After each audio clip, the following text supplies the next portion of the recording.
Good morning, good afternoon, good evening. Maraming salamat po sa mga bagong subscriber ng aming channel. Thank you, thank you, thank you, thank you so much po.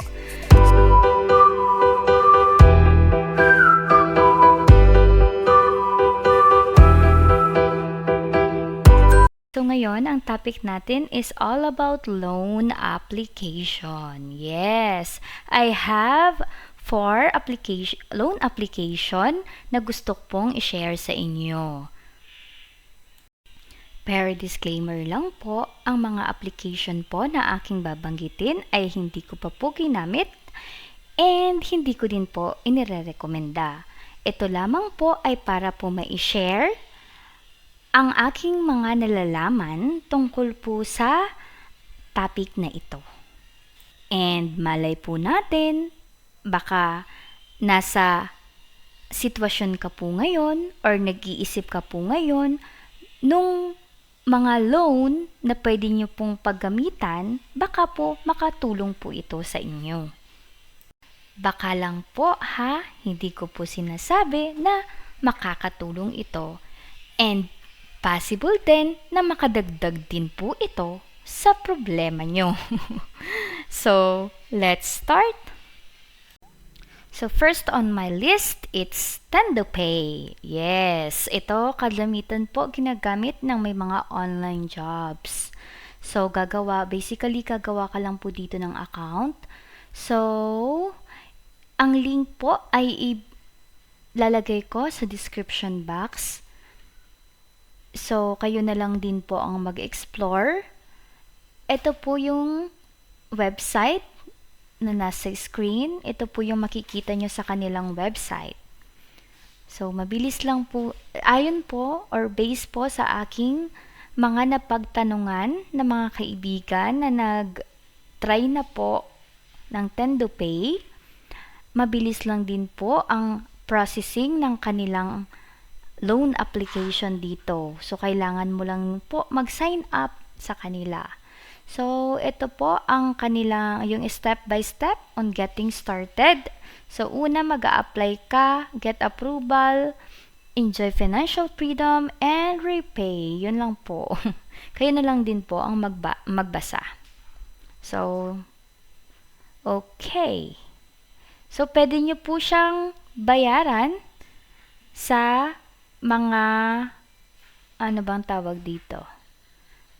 Pwede po dito sa Union Bank, sa BPI, sa GCash, Grab, Bayad Center, MD Villiers, LBC, halos lahat na po. Pwede nyo din po siyang bayaran doon. So, hindi po mahirap ang prepayments kay TendoPay. So, eto po. Meron din po silang mga shops. So, pwede nyo pong gamitin yung na-loan nyo po kay TendoPay. Pwede nyo po siyang gamitin sa mga shops na nandun po. So, explore nyo na lang po si TendoPay and malay nyo po kung gusto nyo pong itry nyo po.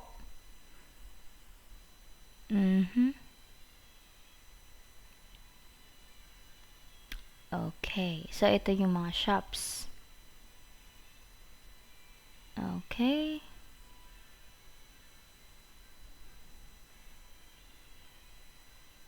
Ito, pag magsa-sign up po kayo kay TendoPay. So, hindi ko pa yan natatry, pero pwede nyo pong itry. Okay, magsa-search tayo kung magkano po yung interest rate po ni TendoPay. So, papakita ko po sa inyo kung magkano po yung interest rate ni TendoPay. So, base po dito, ang interest rate po, so ito yung yung step by step.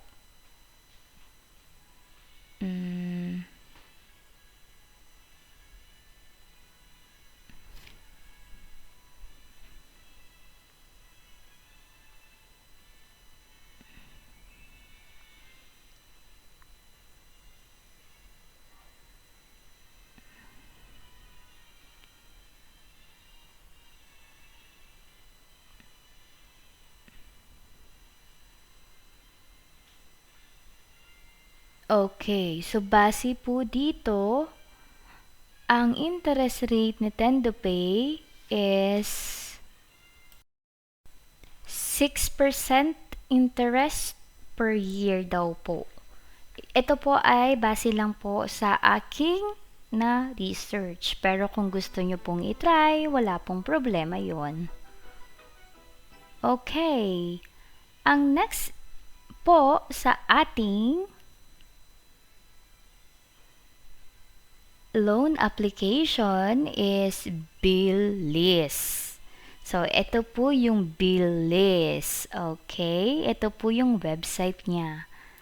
So, si Bill is maraming good review po yung nakikita ko dito kay Bill list.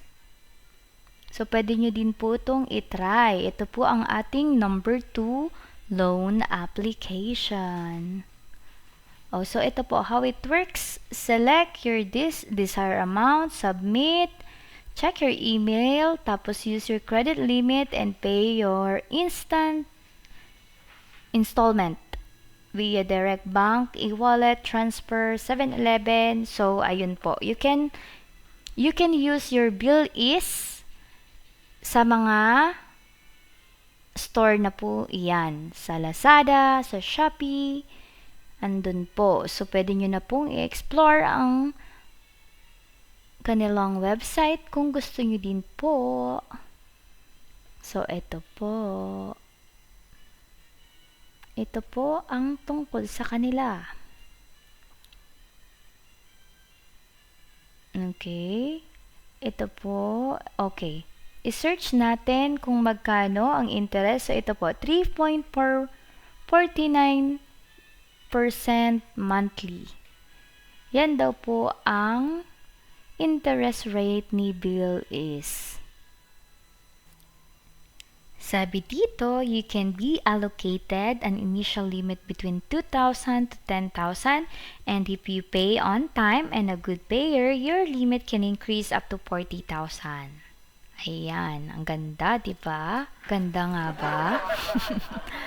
O sige, solusyon nga ba ito sa inyong problema o dagdag sa iyong problema? Okay, our next loan application is Maya Credit. Yes, ito po ang website ng Maya Credit na inyong nakikita sa screen. So, ito po ang pangatlong loan application natin. So, familiar naman siguro po kayo sa PayMaya and this is their loan application po. Explore nyo na lang din po ang kanilang website para po sa inyong mga katanungan. So, ito po ang kanilang website.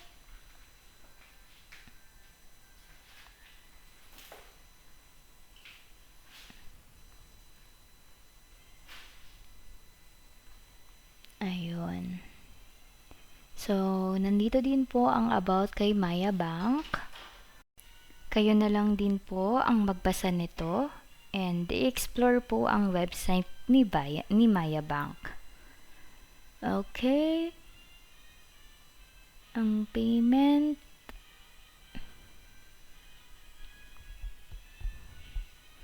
Oh, pwede din, iba-iba din pala to. Oh. Pwede kay sa individual or sole proprietorship, may partnership, corporation. Pwede po tayo kay Maya Bank. Ang link po ay ilalagay ko po sa description para po magkiklik na lang din po kayo.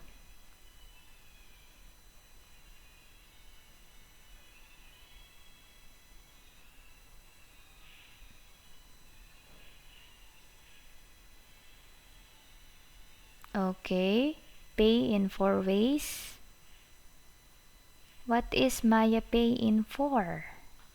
So, basahin nyo na lang din po ito. Buy now, pay later. And this is the requirements. Ito yung mga kailangan nyo lang po.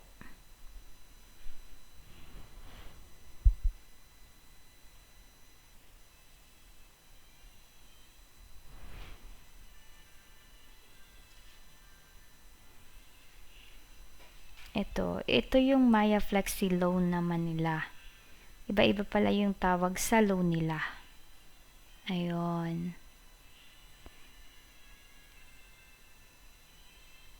Okay. Pwede din kayong mag-loan para sa bahay, school fees. Depende po sa pangangailangan.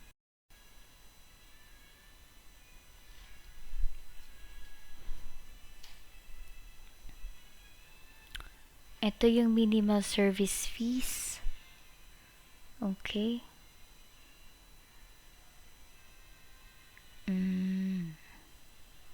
Nandiyan na rin din po yung mga step by steps ha. Basahin nyo na lang po. Okay, ang ating pang 4 ay ang G-Credit.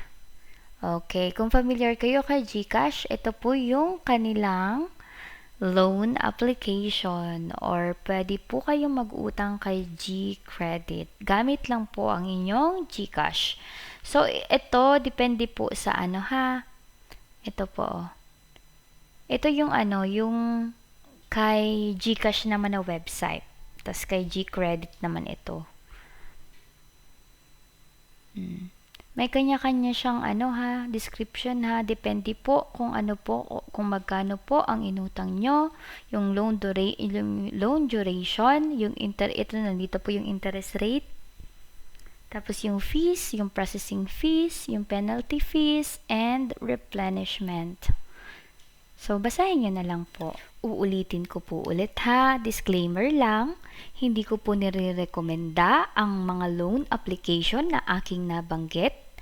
And, mas nire-recommenda ko po na as much as possible, huwag po tayong uutang lalong-lalo na po sa mga loan application. Kasi una, medyo mataas po ang interest. Pero, kung gusto nyo pong itry, well, ang video na po ito ay baka po makatulong po sa inyo. Baka lang po ha, hindi ko po sinasabi na makakatulong. Okay, wrap up po tayo.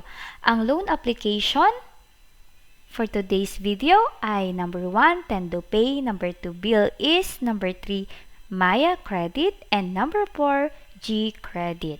Ngayon, kung gusto nyo po ng mga video na mga kagaya nito, pong mahihiya na mag-comment po sa ating comment section para po malaman